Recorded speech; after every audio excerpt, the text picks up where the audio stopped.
안녕하세요. 제 이름은 오대철입니다.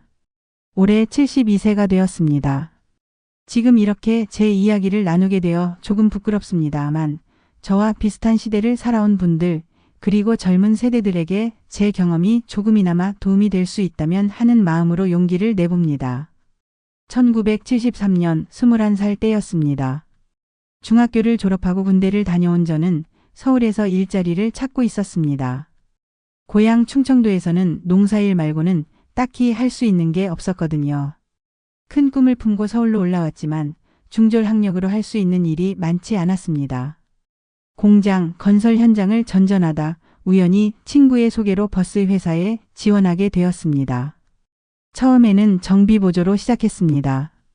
버스 밑에 들어가 기름때 묻히며 일했죠. 그러다 운 좋게 버스 회사에서 운전면허 취득을 지원해준다는 소식을 듣고 도전했습니다. 면허를 따고 나서 1980년 초 정식으로 버스 기사가 되었습니다. 첫 월급이 38만 원이었습니다. 지금 생각하면 적은 돈이지만 그때는 꽤 안정적인 수입이었습니다. 버스 기사가 된 지 2년 후 고향 친구의 소개로 아내 영숙 씨를 만났습니다. 영숙 씨는 저보다 2살 어린 23살이었고 서울 근교 봉제 공장에서 일하고 있었습니다. 첫 만남에서 영숙 씨의 소박하고 진실된 모습에 반해 6개월 만에 결혼을 결심했습니다. 결혼식은 정말 소박했습니다.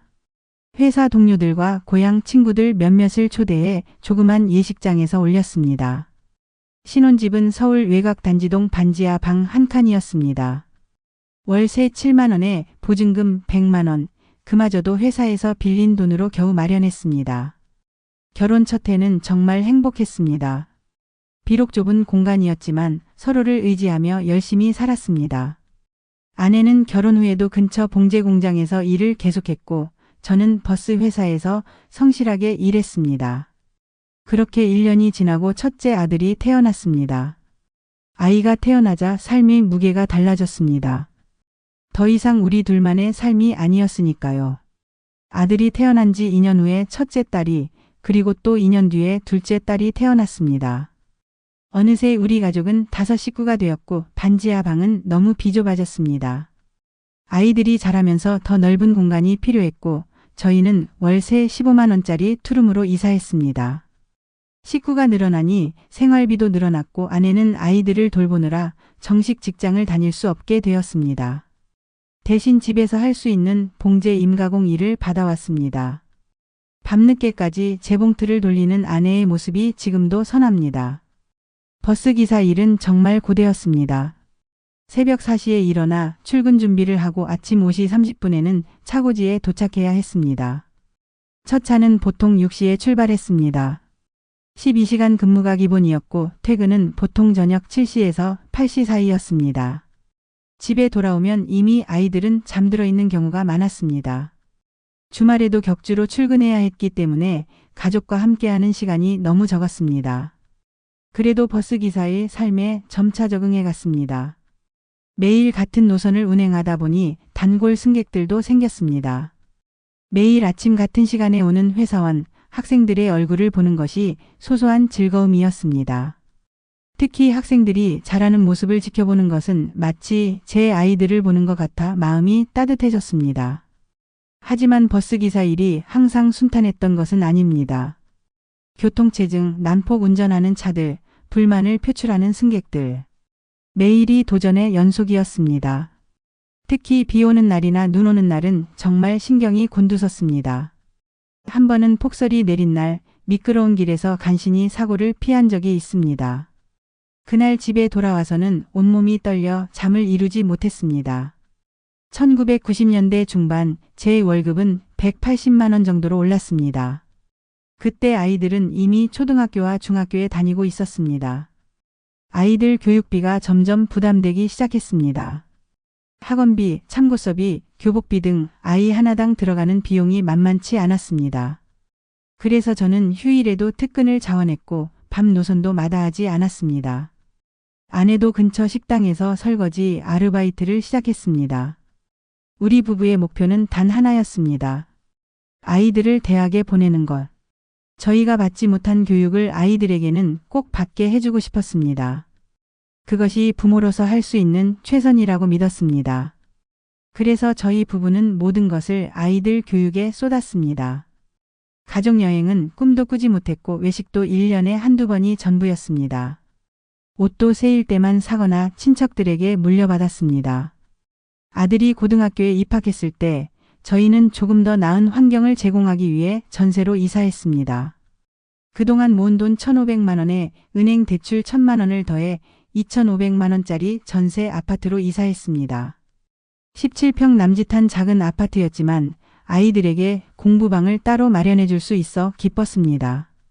아들이 대학에 합격했을 때의 기쁨은 말로 표현할 수 없습니다. 비록 서울의 유명 대학은 아니었지만 지방 국립대 경영학과에 합격한 것만으로도 너무 자랑스러웠습니다. 하지만 그 기쁨도 잠시 대학 등록금이라는 현실적인 문제가 기다리고 있었습니다. 첫 등록금이 300만 원이 넘었습니다. 당시 제 월급의 거의 2배에 가까운 금액이었습니다. 은행 대출을 더 늘리고 친척들에게도 돈을 빌려 겨우 마련했습니다. 그리고 2년 후 첫째 딸도 대학에 합격했습니다. 사립대 영문과였습니다. 등록금이 더 비쌌지만 딸의 꿈을 위해 어떻게든 지원해주고 싶었습니다. 그때부터 저희 부부의 삶은 더욱 팍팍해졌습니다. 저는 주말 특근은 물론 야간 노선까지 자원했습니다. 아내는 낮에는 식당에서 밤에는 집에서 봉제 일을 했습니다. 잠자는 시간을 줄여가며 일했습니다. 1999년 막내딸도 대학에 합격했습니다. 간호대학이었습니다. 세 아이 모두 대학에 다니게 되니 한 달 등록금과 생활비만 해도 거의 제 월급 전체와 맞먹었습니다. 그때 저는 45세였고 버스 회사에서는 중견기사로 인정받고 있었습니다. 월급도 250만 원 정도로 올랐지만 세 아이의 대학 교육비를 감당하기에는 여전히 빠듯했습니다. 그 시기에 허리 통증이 시작되었습니다. 하루 종일 앉아서 운전하는 일이 결코 몸에 좋지 않았습니다. 병원에 가보니 초기 디스크 증상이라고 했습니다. 의사는 직업을 바꾸라고 권했지만 그럴 수 없었습니다.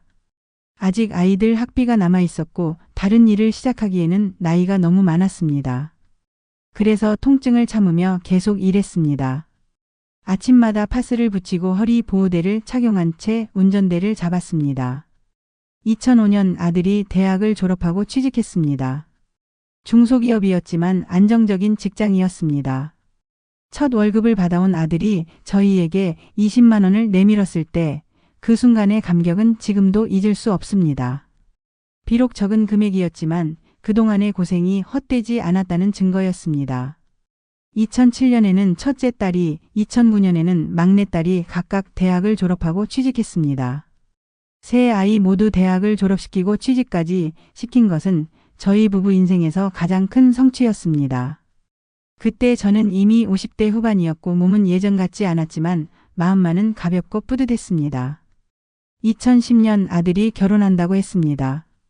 저희는 그동안 모아둔 돈 3천만 원을 아들의 결혼 자금으로 내놓았습니다. 사실 그 돈은 저희의 노후를 위해 모아둔 것이었지만 아들의 새 출발을 위해 기꺼이 내어주었습니다. 2012년과 2015년에는 각각 첫째 딸과 막내딸도 결혼했습니다. 역시 결혼 자금을 지원했고 저희의 저축은 거의 바닥이 났습니다. 하지만 저희는 걱정하지 않았습니다. 우리 세대는 자식들이 잘 되면 노후도 편안할 거라고 믿었거든요. 부모가 자식을 키우면 자식이 나중에 부모를 모시는 것이 당연한 순리라고 생각했습니다. 그래서 노후 준비보다는 자녀 교육과 결혼에 모든 것을 투자했습니다. 버스 회사에서는 65세가 정년이었습니다. 저는 2018년 만 65세가 되어 정년을 앞두고 있었습니다.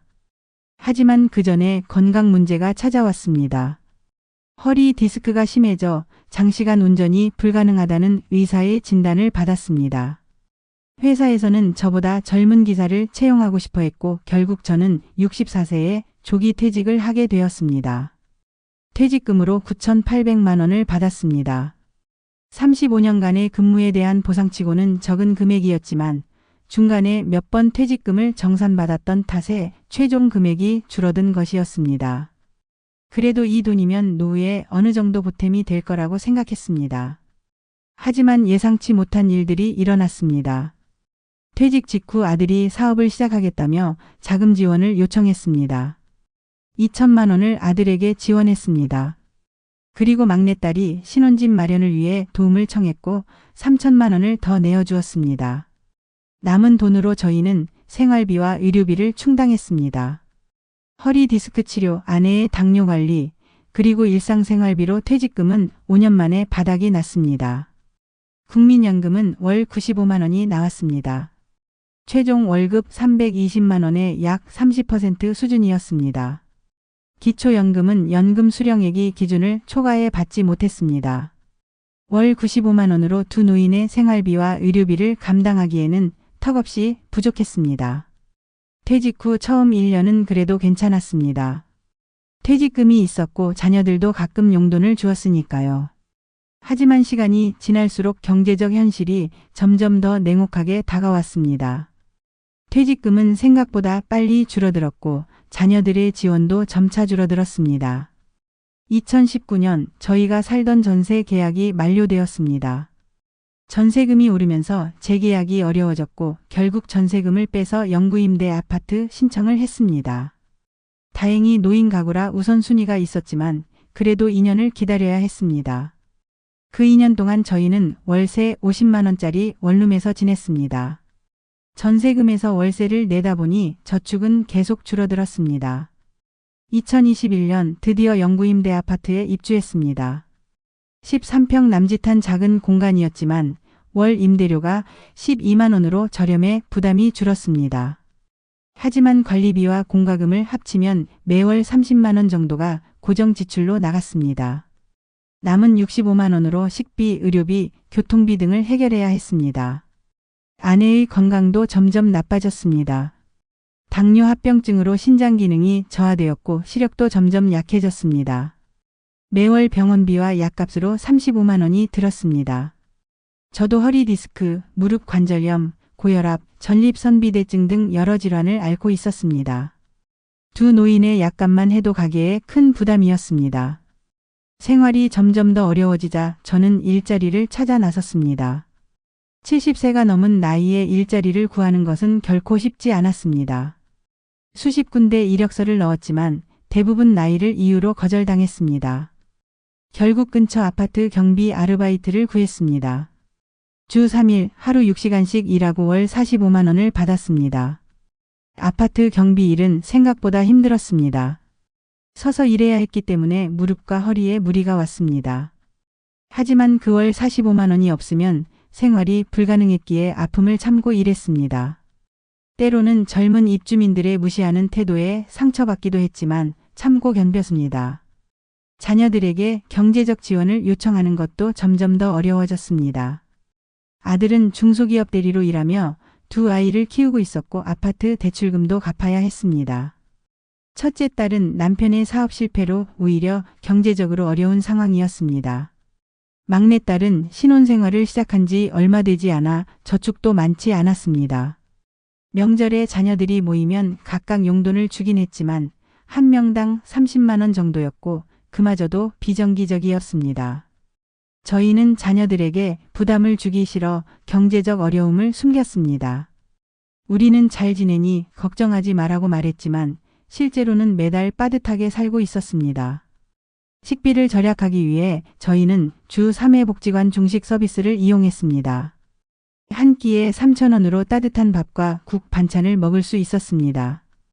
또한 지역 복지관에서 제공하는 반찬 나눔 서비스도 이용했습니다. 일주일에 한 번 34가지 반찬을 받아와 아내와 함께 아껴 먹었습니다. 에너지 비용도 최대한 아꼈습니다. 겨울에는 난방을 최소화하고 두꺼운 옷을 여러 겹 입었습니다.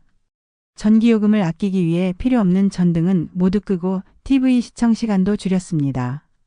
휴대폰은 최저가 요금제를 사용해 월 1만 원만 냈습니다. 인터넷이 되는 스마트폰은 사치라고 생각했습니다. 교통비도 최대한 절약했습니다. 노인 무료 지하철을 이용했고 버스는 꼭 필요할 때만 탔습니다. 대부분의 장소는 걸어서 다녔습니다. 1시간 거리도 걸어서 다니며 교통비를 아꼈습니다. 아내와 저는 생활의 모든 면에서 절약하는 법을 배웠습니다. 하지만 이런 노력에도 불구하고 생활은 점점 더 어려워졌습니다. 물가는 계속 오르는데 수입은 고정되어 있었습니다. 특히 의료비 부담이 컸습니다. 아내는 백내장 수술이 필요했지만 비용 때문에 계속 미루고 있었습니다. 저도 무릎 관절 치료가 필요했지만 당장의 생계가 더 급했습니다. 2023년 초 저는 아파트 경비 일마저 그만둬야 했습니다. 무릎 통증이 너무 심해져 더 이상 서서 일하기 어려웠기 때문입니다. 의사는 무릎 인공관절 수술을 권했지만 수술비와 회복기간 동안의 생활비를 생각하면 엄두가 나지 않았습니다. 수입이 줄어들자 더욱 절박해졌습니다. 국민연금 95만 원만으로는 두 노인의 생활과 의료비를 감당할 수 없었습니다. 결국 저희는 지역 주민센터를 찾아가 도움을 요청했습니다. 사회복지사의 도움으로 기초생활수급자는 아니지만 차상위계층으로 인정받아 일부 의료비 지원과 난방비 지원을 받게 되었습니다. 그래도 여전히 부족했습니다. 저는 앉아서 할 수 있는 일을 찾기 시작했습니다. 복지관에서 알게 된 정보로 콜센터 상담원 교육을 받았지만 컴퓨터 활용 능력이 부족해 취업하지 못했습니다. 또 택배 분류 작업을 지원했지만 체력적인 이유로 거절당했습니다. 72세 노인에게 일자리의 문은 너무 좁았습니다. 현재 저희 부부는 국민연금과 차상위계층 지원금으로 겨우 생활을 유지하고 있습니다. 자녀들은 명절에만 찾아오고 그때 조금씩 용돈을 주지만 정기적인 지원은 없습니다. 저희도 자녀들에게 부담을 주기 싫어 경제적 어려움을 내색하지 않습니다. 가끔 과거를 돌아보면 후회가 밀려옵니다. 35년간 성실하게 일했고 세 자녀 모두 대학을 졸업시켰지만 정작 저희의 노후는 준비하지 못했습니다. 자녀 교육에 모든 것을 투자하면서 노후 준비의 중요성을 간과했던 것이 가장 큰 실수였습니다. 지금 생각해보면 자녀 교육도 중요하지만 본인의 노후도 함께 준비했어야 했습니다. 국민연금만으로는 노후 생활이 불가능하다는 것을 이제야 깨닫습니다. 개인연금이나 저축의 중요성을 알았더라면 지금처럼 어렵지는 않았을 것입니다. 여러분, 특히 젊은 세대들에게 말씀드리고 싶습니다. 자녀 교육도 중요하지만 본인의 노후는 스스로 준비하세요. 국민연금만으로는 부족합니다. 추가 연금 준비가 필수입니다. 그리고 건강관리는 최고의 노후 대책입니다.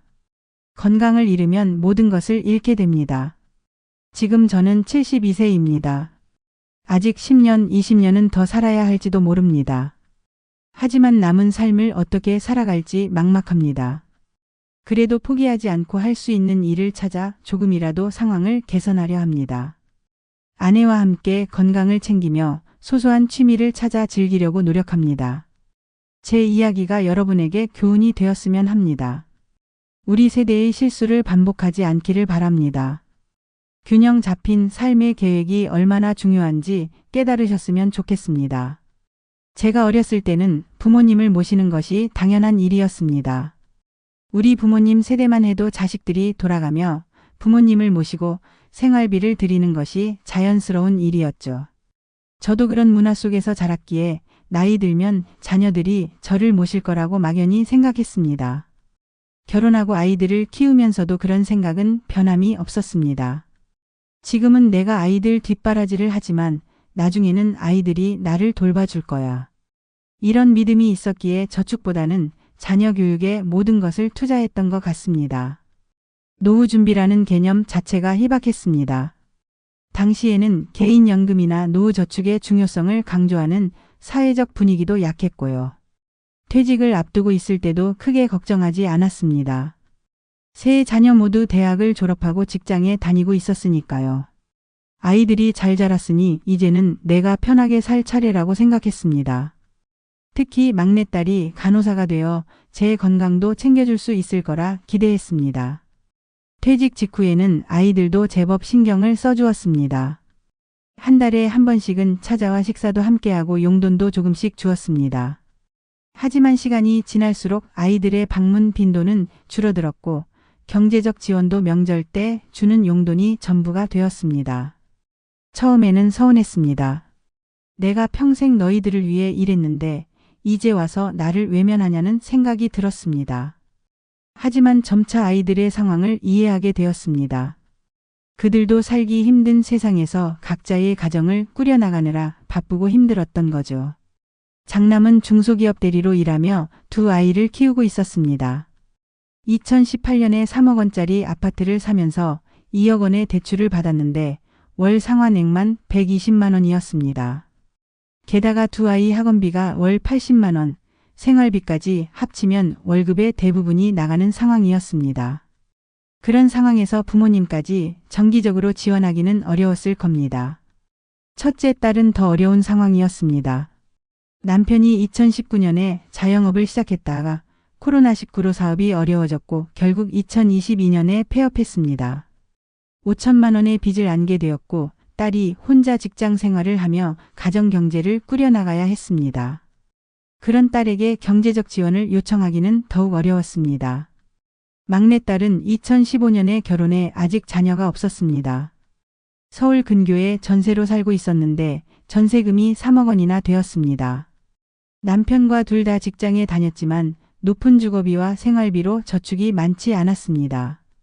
가끔 저희를 찾아와 반찬도 해주고 병원에도 데려다 주었지만 정기적인 경제적 지원은 어려웠습니다. 자녀들의 현실을 알게 되면서 제 기대가 얼마나 비현실적이었는지 깨닫게 되었습니다. 요즘 세대는 내 세대와 달리 자기 가정과 자녀를 우선시하는 것이 당연했습니다. 그들도 살기 위해 최선을 다하고 있었고 부모 부양까지 책임지기에는 경제적, 시간적 여유가 없었습니다. 특히 안타까웠던 것은 자녀들에게 손을 벌리기 싫어 연락도 점점 줄어들었다는 점입니다. 전화가 오면 혹시 돈 때문에 연락한다고 오해할까 봐 경제적 어려움은 철저히 숨겼습니다. 우리는 잘 지내니 걱정하지 말아라고 말했지만 실제로는 매달 빠듯하게 살고 있었습니다. 명절에 아이들이 모이면 더욱 서글퍼졌습니다. 손주들에게 용돈 한 번 제대로 주지 못하는 할아버지가 되어버렸으니까요. 다른 또래 친구들은 손주들에게 10만 원씩 용돈을 주는데 저는 1만 원도 주기 어려웠습니다. 그래서 명절에 손주들 얼굴 보는 것이 기쁘면서도 한편으로는 부끄럽고 미안했습니다. 자녀들의 방문 빈도도 점점 줄어들었습니다. 예전에는 한 달에 한 번은 찾아왔는데 이제는 두세 달에 한 번 정도입니다. 전화도 일주일에 한 번 정도에서 이제는 한 달에 한두 번 정도로 줄었습니다. 서로 바쁘다는 핑계로 소통이 줄어들었지만 사실은 경제적 부담감 때문에 서로 불편해진 것 같았습니다. 2022년 추석 오랜만에 세 자녀가 모두 모였습니다. 식사 후 대화 중에 막내딸이 아버지, 어머니 요새 생활은 어떠세요? 혹시 경제적으로 어려운 점은 없으신가요? 라고 물었습니다. 순간 말문이 막혔습니다. 사실대로 말하자니 아이들에게 부담을 주는 것 같고 괜찮다고 거짓말하자니 마음이 무거웠습니다.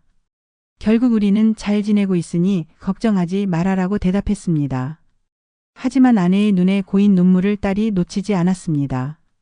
그날 밤 세 자녀가 의논한 끝에 매달 각자 10만 원씩 총 30만 원을 저희에게 지원하기로 했다고 합니다. 처음에는 거절했지만 아이들의 진심 어린 마음을 느끼고 받아들였습니다. 하지만 그 지원도 6개월 정도만 지속되었습니다. 장남의 아이가 중학교에 입학하면서 학원비가 더 들게 되었고 첫째 딸은 남편의 사업 빚을 갚느라 더 이상 지원하기 어려워졌습니다. 막내딸만 계속 10만 원을 보내주었지만 그마저도 부담스러워 이제 그만 보내라고 말했습니다. 자녀들에게 의존하려 했던 계획이 무너지면서 저는 깊은 자책감에 빠졌습니다. 내가 노후 준비를 제대로 했더라면 자녀들에게 부담을 주지 않았을 텐데 라는 후회가 들었습니다. 평생 자녀 교육에만 올인하고 정작 제 노후는 전혀 준비하지 않았던 것이 얼마나 잘못된 선택이었는지 깨달았습니다. 이제 와서 깨달은 것은 부모와 자녀는 별개의 인생을 사는 독립적인 존재라는 점입니다. 자녀에게 모든 것을 바치고 나중에 보상을 기대하는 것은 자녀에게도 나 자신에게도 공정하지 않다는 것을 알게 되었습니다. 자녀 사랑과 노후 준비는 별개의 문제였던 것입니다. 그래도 한 가지 위안이 있다면 세 자녀 모두 대학을 졸업하고 사회에 잘 정착했다는 점입니다. 비록 경제적으로 여유롭지는 않지만 각자의 자리에서 최선을 다해 살아가고 있습니다. 그것만으로도 부모로서 성공했다고 할 수 있을 것 같습니다. 다만 그 과정에서 제 노후를 희생한 것이 안타까울 뿐입니다. 이제는 자녀들에게 경제적 지원을 기대하지 않습니다. 오히려 그들에게 부담이 되지 않기 위해 최대한 독립적으로 살아가려고 노력합니다. 가끔 찾아와 안부를 묻고 명절에 함께 시간을 보내는 것만으로도 충분히 감사합니다. 경제적 지원보다 정서적 유대가 더 중요하다는 것을 이제야 깨닫습니다. 퇴직 후 5년이 지난 지금 저희 부부는 매일 생존을 위한 분투를 이어가고 있습니다. 국민연금 95만 원과 자녀들의 비정기적인 지원으로는 생활이 빠듯합니다. 특히 의료비 부담이 큽니다. 아내는 당뇨 합병증으로 인한 신장 기능 저하와 시력 저하로 매달 정기 검진을 받아야 하고 저는 허리 디스크, 무릎 관절염, 고혈압, 전립선비대증 등 여러 질환으로 약을 복용 중입니다. 2022년 초 저는 생활고를 해결하기 위해 다시 일자리를 찾아 나섰습니다. 71세의 나이에 할 수 있는 일은 많지 않았습니다. 여러 곳에 이력서를 넣었지만 대부분 나이를 이유로 거절당했습니다. 결국 아파트 경비 아르바이트를 구했습니다. 주 3일 하루 6시간씩 일하고 월 45만 원을 받는 조건이었습니다. 아파트 경비 일은 생각보다 힘들었습니다. 주로 서서 일해야 했기 때문에 무릎과 허리에 무리가 왔습니다. 특히 추운 겨울에는 경비실 난방비를 아끼기 위해 온도를 낮게 유지해야 했고 그로 인해 관절 통증이 더 심해졌습니다. 하지만 그 월 45만 원이 없으면 생활이 불가능했기에 아픔을 참고 일했습니다. 경비 일을 하면서 많은 것을 느꼈습니다. 특히 세대 간 격차를 실감했습니다. 젊은 입주민들 중에는 경비원을 무시하는 태도를 보이는 사람들도 있었습니다. 할아버지는 왜 이런 일을 하세요? 라고 물어보는 아이들에게 뭐라고 대답해야 할지 난감했습니다. 나도 한때는 너희 아빠처럼 열심히 일했단다라고 말하고 싶었지만 그저 웃으며 넘겼습니다. 아내의 건강은 점점 나빠졌습니다. 당뇨 합병증으로 인한 시력 저하가 심각해져 실명 위험까지 있다는 진단을 받았습니다. 안과 의사는 즉시 수술을 권했지만 수술비가 한쪽 눈에 300만 원 정도 든다고 했습니다. 그 돈을 마련할 방법이 없어 수술을 미루고 있었습니다. 아내의 약값과 정기 검진비로 매달 35만 원 정도가 들었습니다. 저의 약값까지 합치면 월 의료비는 50만 원에 육박했습니다. 국민연금 95만 원에서 의료비 50만 원을 빼면 45만 원이 남는데 여기서 임대료와 관리비 30만 원을 내면 생활비로는 고작 15만 원만 남았습니다. 경비 아르바이트로 버는 45만 원이 없었다면 생활 자체가 불가능했을 것입니다. 식비를 절약하기 위해 저희는 주 3회 복지관 중식 서비스를 이용했습니다. 한 끼에 3,000원으로 따뜻한 밥과 국 반찬을 먹을 수 있었습니다. 또한 지역 복지관에서 제공하는 반찬 나눔 서비스도 이용했습니다. 일주일에 한 번 3에서 4가지 반찬을 받아와 아내와 함께 아껴 먹었습니다. 2022년 여름 무더위가 찾아왔을 때 저희는 에어컨 없이 지냈습니다. 전기요금이 부담되어 선풍기만 틀었는데 그로 인해 아내가 열사병으로 응급실에 실려간 적도 있었습니다. 그 후로는 낮 시간에 복지관이나 경로당에 가서 시간을 보내며 에어컨 바람을 쐬곤 했습니다. 겨울에도 난방비를 아끼기 위해 온도를 18도 이하로 유지했습니다. 두꺼운 옷을 여러 겹 입고 전기장판으로 몸만 따뜻하게 했습니다. 그래도 추위를 많이 타는 아내는 자주 감기에 걸렸고 그때마다 병원비가 추가로 들었습니다. 교통비도 최대한 절약했습니다. 노인 무료 지하철을 이용했고 버스는 꼭 필요할 때만 탔습니다. 대부분의 장소는 걸어서 다녔습니다. 1시간 거리도 걸어서 다니며 교통비를 아꼈습니다. 아내와 저는 생활의 모든 면에서 절약하는 법을 배웠습니다. 2022년 가을 아내가 갑자기 쓰러졌습니다. 병원에 가보니 저혈당 쇼크였습니다. 의사는 식사를 제대로 하지 않아서 생긴 일이라고 했습니다. 사실 그때 저희는 식비를 아끼기 위해 하루에 한 끼만 제대로 먹고 나머지는 간단히 해결하고 있었습니다. 아내의 건강이 위험하다는 것을 깨닫고 나서야 식사의 중요성을 다시 한번 느꼈습니다. 그 일 이후 저는 지역 주민센터를 찾아가 도움을 요청했습니다. 사회복지사의 도움으로 기초생활수급자는 아니지만 차상위계층으로 인정받아 일부 의료비 지원과 난방비 지원을 받게 되었습니다. 또한 푸드뱅크를 통해 매주 식재료를 지원받을 수 있게 되었습니다. 2023년 초 저는 아파트 경비 일마저 그만둬야 했습니다. 무릎 통증이 너무 심해져 더 이상 서서 일하기 어려웠기 때문입니다. 의사는 무릎 인공관절 수술을 권했지만 수술비와 회복기간 동안의 생활비를 생각하면 엄두가 나지 않았습니다. 수입이 줄어들자 더욱 절박해졌습니다. 국민연금 95만 원만으로는 두 노인의 생활과 의료비를 감당할 수 없었습니다.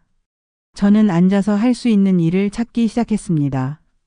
복지관에서 알게 된 정보로 콜센터 상담원 교육을 받았지만 컴퓨터 활용 능력이 부족해 취업하지 못했습니다. 2023년 5월 우연한 기회에 동네 슈퍼마켓에서 일할 기회가 생겼습니다.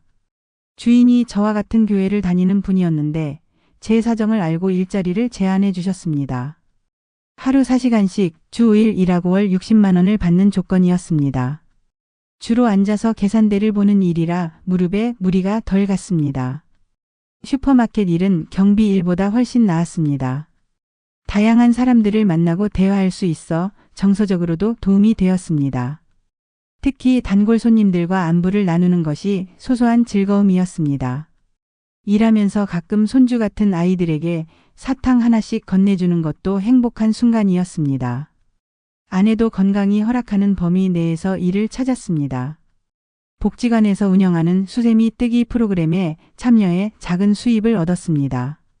한 달에 10만 원 정도였지만 그것도 저희에게는 큰 도움이 되었습니다. 무엇보다 아내가 사회활동을 하면서 우울감이 줄어든 것이 가장 큰 수확이었습니다. 2023년 추석 자녀들이 모두 모였습니다. 오랜만에 온 가족이 함께하는 자리였습니다. 손주들은 많이 자라 있었고 자녀들도 각자의 자리에서 열심히 살고 있었습니다. 그날 저녁 자녀들이 저희에게 깜짝 선물을 주었습니다. 아내의 백내장 수술비를 모아온 것이었습니다.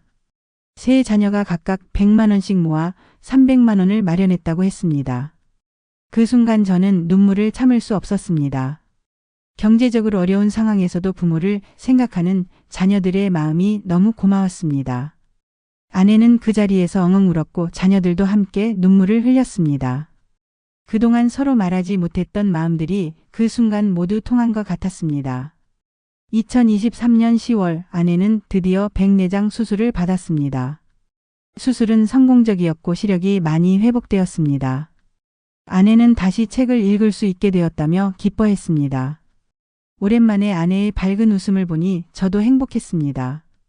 현재 저희 부부는 국민연금과 슈퍼마켓 아르바이트, 아내의 수세미 뜨기 수입으로 생활하고 있습니다. 여전히 빠듯하지만 이전보다는 조금 나아진 상황입니다. 자녀들도 가끔 찾아와 식료품을 사다 주거나 용돈을 주기도 합니다. 명절에는 꼭 모여 함께 시간을 보내며 가족의 정을 나눕니다. 복지관에서 제공하는 프로그램들도 적극적으로 활용하고 있습니다. 무료 건강검진, 문화체험, 노인대학 등 다양한 프로그램에 참여하며 활기찬 노후를 보내려고 노력하고 있습니다. 특히 저는 복지관 컴퓨터 교실에 다니며 디지털 기기 활용법을 배우고 있습니다. 스마트폰 사용법, 인터넷 뱅킹, 유튜브 시청 등 현대 사회에 적응하기 위한 노력을 게을리하지 않고 있습니다. 아내와 저는 매일 아침 함께 산책하며 건강을 관리합니다. 약값이 부담되더라도 정기적으로 약을 복용하고 병원 검진도 빠지지 않습니다. 건강이 최고의 자산이라는 것을 이제야 제대로 깨닫고 있습니다. 72세의 나이에 여전히 일을 하고 있다는 것이 때로는 서글프기도 합니다. 동년배 친구들 중에는 자녀들의 지원을 받으며 편안한 노후를 보내는 이들도 있습니다. 하지만 저는 제 선택의 결과를 받아들이고 있습니다. 자녀 교육에 모든 것을 투자한 것을 후회하지는 않습니다. 다만 노후 준비도 함께 했더라면 하는 아쉬움은 있습니다. 이제 와서 깨달은 것은 균형의 중요성입니다. 자녀 사랑과 자기 자신에 대한 투자가 균형을 이루어야 한다는 것을요. 젊은 세대들에게 말해주고 싶습니다. 자녀 교육도 중요하지만 본인의 노후는 스스로 준비하세요. 국민연금만으로는 부족합니다. 추가 연금 준비가 필수입니다.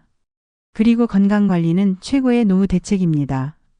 저희 부부는 앞으로도 서로를 의지하며 남은 삶을 최선을 다해 살아갈 것입니다. 비록 경제적으로 여유롭지는 않지만 서로가 있어 행복합니다. 72년의 삶을 돌아보면 많은 실수와 후회가 있지만 그래도 성실하게 살아왔다는 자부심은 있습니다. 세 자녀를 모두 대학에 보내고 사회에 잘 정착시킨 것은 제 인생 최고의 성취였습니다. 지금 저는 슈퍼마켓에서 일하면서 많은 젊은이들을 만납니다. 그들에게 제 경험을 나누며 조언하곤 합니다. 자녀 사랑도 중요하지만 자신의 노후도 잊지 말라고요. 제 실수가 다른 이들에게 교훈이 된다면 그것만으로도 의미가 있을 것입니다. 앞으로 10년, 20년을 더 살게 될지도 모릅니다. 남은 삶 동안 건강하게 그리고 존엄하게 살아가는 것이 제 소망입니다. 아내와 함께 손잡고 공원을 산책하고 가끔 자녀와 손주들을 만나는 소소한 행복을 누리며 살고 싶습니다. 그리고 언젠가 제 삶을 되돌아볼 때 최선을 다해 살았다고 말할 수 있기를 바랍니다. 72세가 된 지금 저는 제 인생을 되돌아보며 많은 성찰을 하게 됩니다. 35년간 버스기사로 일하며 세 자녀를 모두 대학에 보냈다는 것은 분명 자랑스러운 성취입니다. 하지만 그 과정에서 노후 준비를 전혀 하지 못했다는 것은 큰 실수였습니다. 노후 빈곤의 원인을 생각해보면 가장 큰 문제는 균형 감각의 부재였던 것 같습니다. 자녀 교육에만 올인하고 제 자신의 미래는 전혀 고려하지 않았습니다. 당시에는 자녀가 잘 되면 부모도 편하다는 믿음이 너무 강했습니다. 자녀 교육에 투자하는 것이 곧 나의 노후 대책이라고 생각했죠. 하지만 세상은 제가 생각했던 것보다 훨씬 빠르게 변했습니다. 자녀들이 성인이 되어 각자의 가정을 꾸리면서 부모 부양에 대한 인식도 크게 달라졌습니다. 노후 준비에 대한 인식 자체가 부족했던 것도 사실입니다. 1980년대, 90년대만 해도 개인연금이나 노후 저축의 중요성을 강조하는 사회적 분위기가 약했습니다. 국민연금에 가입하는 것만으로 노후가 보장될 거라고 막연히 생각했죠. 하지만 실제로 받게 된 연금은 생활비의 절반도 채우지 못했습니다. 가장 후회되는 것은 퇴직금 관리였습니다. 35년 근무 끝에 받은 9,800만 원의 퇴직금을 자녀들 결혼 자금과 사업 자금으로 대부분 소진해버렸습니다. 그때 절반이라도 노후를 위해 남겨두었다면 지금처럼 어렵지는 않았을 것입니다. 퇴직금은 말 그대로 퇴직 후 생활을 위한 것인데 저는 그것을 자녀들에게 모두 주어버렸습니다. 2023년 8월 저는 복지관에서 진행하는 노인 경제교육 프로그램에 참여했습니다. 그곳에서 다른 노인들의 이야기를 들으며 많은 것을 배웠습니다. 저와 비슷한 상황에 처한 분들도 있었고 반면에 젊을 때부터 노후를 준비해 안정적인 생활을 하는 분들도 있었습니다. 한 70대 할아버지는 30대 때부터 월급의 10%를 꾸준히 저축해 노후 자금을 마련했다고 했습니다. 자녀 교육비와 별도로 본인의 노후 자금을 철저히 분리해 관리했다는 것이었습니다. 그 이야기를 들으며 저는 깊은 반성을 했습니다. 저도 그렇게 할 수 있었는데 그런 인식 자체가 없었던 것이 안타까웠습니다. 또 다른 할머니는 50대 때 소규모 가게를 운영하면서 모은 돈으로 작은 빌라를 구입해 월세 수입을 얻고 있다고 했습니다. 적은 금액이지만 연금 외에 추가 수입이 있어 경제적으로 여유가 있다고 했습니다. 부동산 투자의 중요성을 그때서야 깨달았습니다. 그 교육을 통해 저는 늦었지만 지금부터라도 할 수 있는 일을 찾기로 결심했습니다.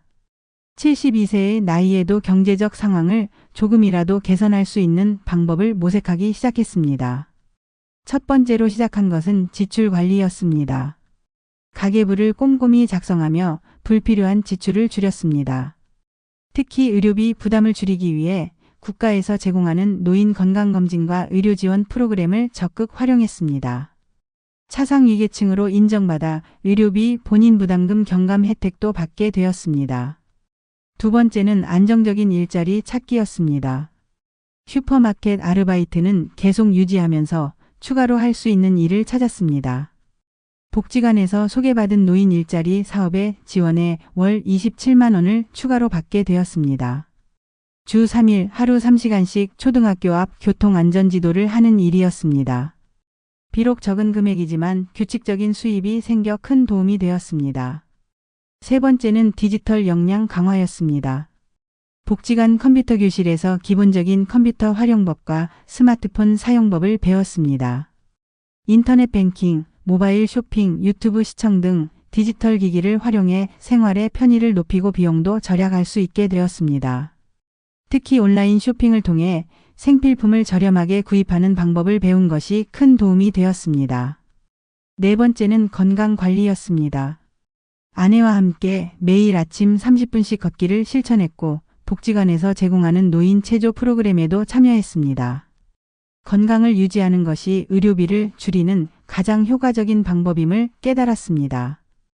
특히 만성질환 관리를 위해 정기적인 검진과 약 복용을 철저히 했습니다. 다섯 번째는 소소한 취미 찾기였습니다. 평생 일만 하다 보니 취미라고 할 만한 것이 없었습니다.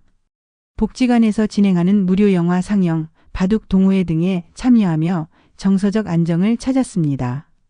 특히 바둑은 머리를 쓰는 활동이라 치매 예방에도 좋다고 해서 열심히 배우고 있습니다.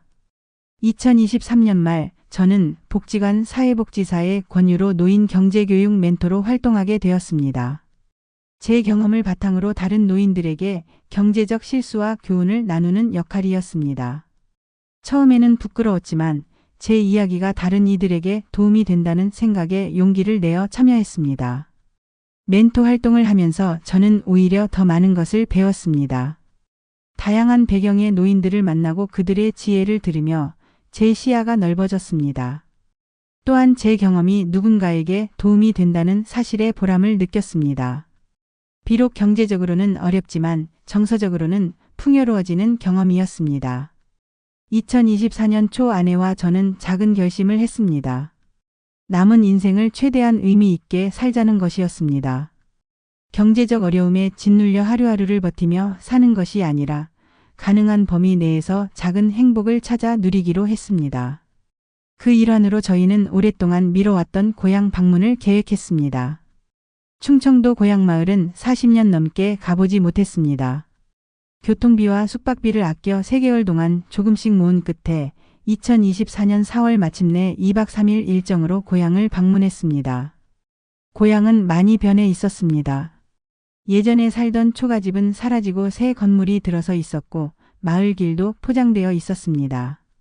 하지만 마을 뒤편 산과 앞을 흐르는 개울은 여전히 그 자리에 있었습니다. 어린 시절 뛰놀던 추억의 장소들을 아내와 함께 둘러보며 감회에 젖었습니다. 고향 방문은 저희에게 큰 의미가 있었습니다. 비록 경제적으로는 빠듯했지만 오랜 시간 동안 품어왔던 소망을 이루었다는 성취감과 만족감이 컸습니다. 그리고 그것은 돈으로 살 수 없는 가치였습니다.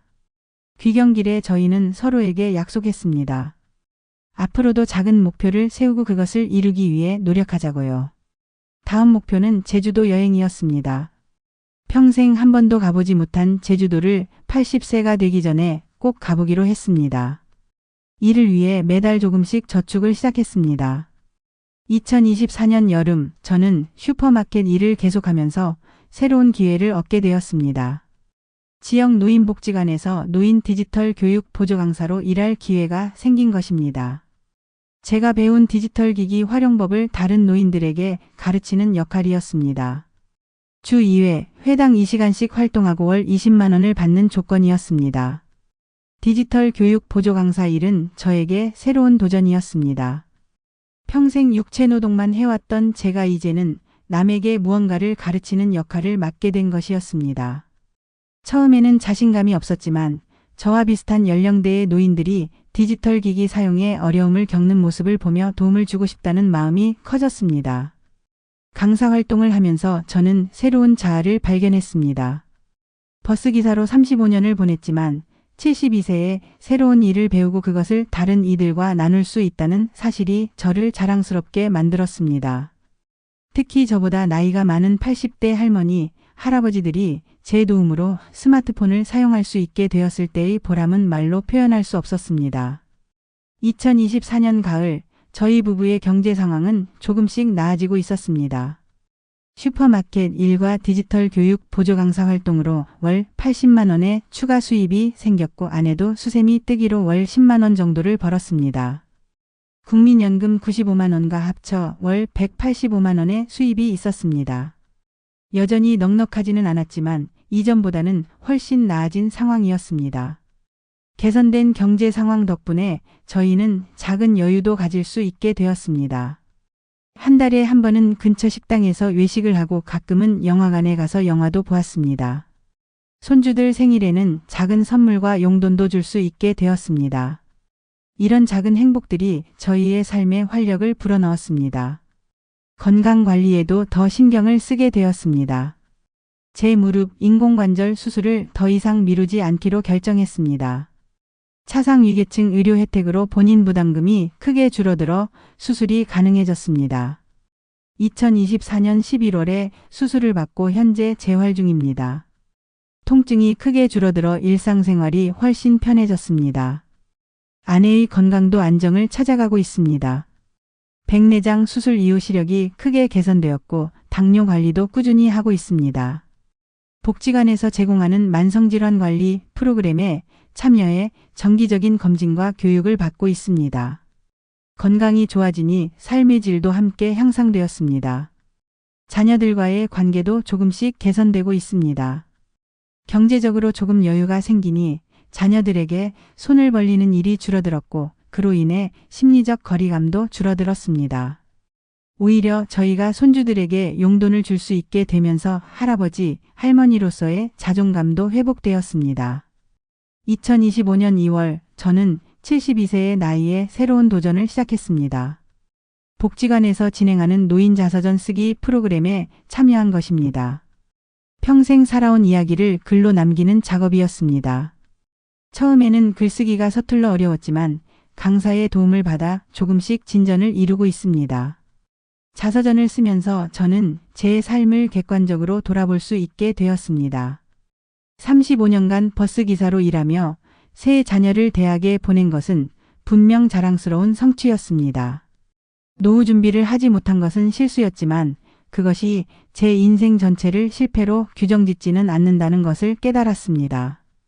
자서전은 아직 완성되지 않았지만 언젠가 완성되면 자녀들과 손주들에게 선물하려고 합니다. 제 삶의 이야기가 그들에게 교훈이 되기를 바라는 마음입니다. 특히 노후 준비의 중요성을 강조하고 싶습니다. 자녀 교육도 중요하지만 본인의 노후는 스스로 준비해야 한다는 메시지를요. 2025년 3월 현재 저는 72세의 나이에도 여전히 일하고 있습니다. 슈퍼마켓 일과 디지털 교육 보조 강사 활동을 계속하고 있으며 건강이 허락하는 한 계속 일할 계획입니다. 경제적인 이유도 있지만 이를 통해 사회와 연결되어 있다는 느낌이 좋습니다. 무엇보다 아직 누군가에게 도움이 될 수 있다는 사실이 저를 행복하게 합니다. 앞으로의 계획은 간단합니다. 건강을 유지하며 아내와 함께 평화롭게 살아가는 것입니다. 자녀들에게 부담을 주지 않으면서도 가족의 정을 나누며 지내고 싶습니다. 경제적으로는 지금보다 더 나아지기를 바라지만 현재의 상황에 감사하며 살아가려고 합니다. 젊은 세대들에게 전하고 싶은 메시지가 있습니다. 자녀 교육도 중요하지만 본인의 노후는 스스로 준비하세요. 국민연금만으로는 부족합니다. 추가 연금 준비가 필수입니다. 그리고 건강관리는 최고의 노후 대책입니다. 경제력이 있어도 건강을 잃으면 아무 소용이 없습니다. 마지막으로 균형 잡힌 삶의 중요성을 강조하고 싶습니다. 자녀를 위한 희생도 중요하지만 자기 자신을 위한 투자도 잊지 마세요. 노후는 생각보다 길고 준비 없이 맞이하면 너무 힘듭니다. 우리 세대의 실수를 반복하지 않기를 바랍니다. 제 이야기가 여러분에게 조금이나마 도움이 되었기를 바랍니다. 72세 노인의 진심 어린 조언으로 받아들여 주시면 감사하겠습니다. 여러분의 미래가 더 밝고 안정적이기를 진심으로 기원합니다.